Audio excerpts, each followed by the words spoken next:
সপ্তাহান্তে ব্যাংকিং জগতে একটা বিশাল খবর আলোড়ন ফেলে দিয়েছে, আর সেটা আইডিএফসি ফার্স্ট ব্যাংককে নিয়ে।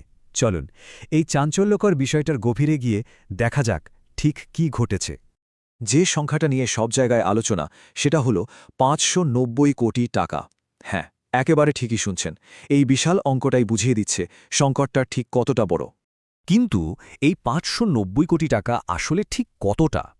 আচ্ছা ভাবুন তো একবার, এই অঙ্কটা ব্যাংকের গত কোয়ার্টারের মোট লাভের থেকেও বেশি। মানে এর থেকে সহজেই বোঝা যায় এই ঘটনাটার আর্থিক প্রভাবটা ঠিক কতটা মারাত্মক।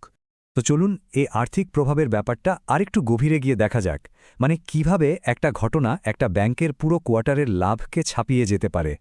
এই স্লাইডটা দেখুন, ব্যাপারটা পুরো পরিষ্কার হয়ে যাবে। বাঁদিকের বারটা হচ্ছে জালিয়াতির পরিমাণ, বিশাল একটা অঙ্ক, ৫৯০ কোটি টাকা। আর ডান দিকে দেখুন ব্যাংকের ৩ মাসের লাভ, ৫০৩ কোটি টাকা। মানে পরিষ্কার দেখা যাচ্ছে যে এই একটা জালিয়াতি ব্যাংকের পুরো একটা কোয়ার্টারের লাভ তো খেয়ে ফেলেছেই, তার থেকেও বেশি ক্ষতি করে বসে আছে।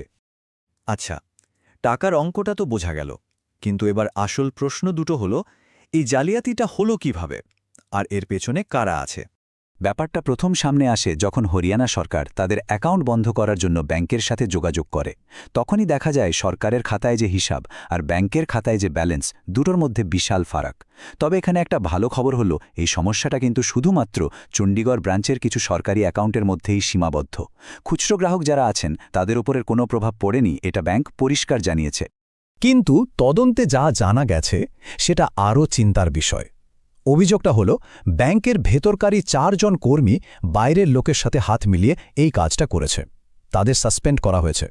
ব্যাপারটা খুবই গুরুত্বপূর্ণ, কারণ এটা সরাসরি বিশ্বাসের উপর একটা বড়সড় আঘাত।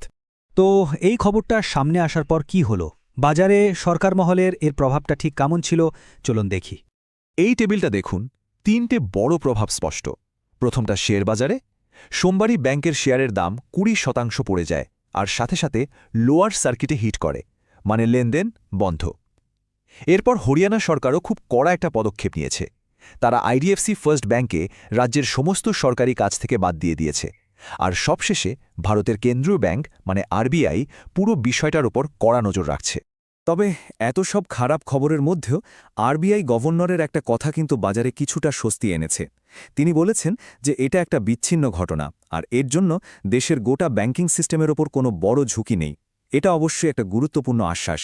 আচ্ছা, এই অবস্থায় ব্যাংক নিজে কি করছে? পরিস্থিতি সামাল দেওয়ার জন্য তারা কি পদক্ষেপ নিচ্ছে? ব্যাংক মূলত ৩টে পরিষ্কার ধাপে এগোচ্ছে।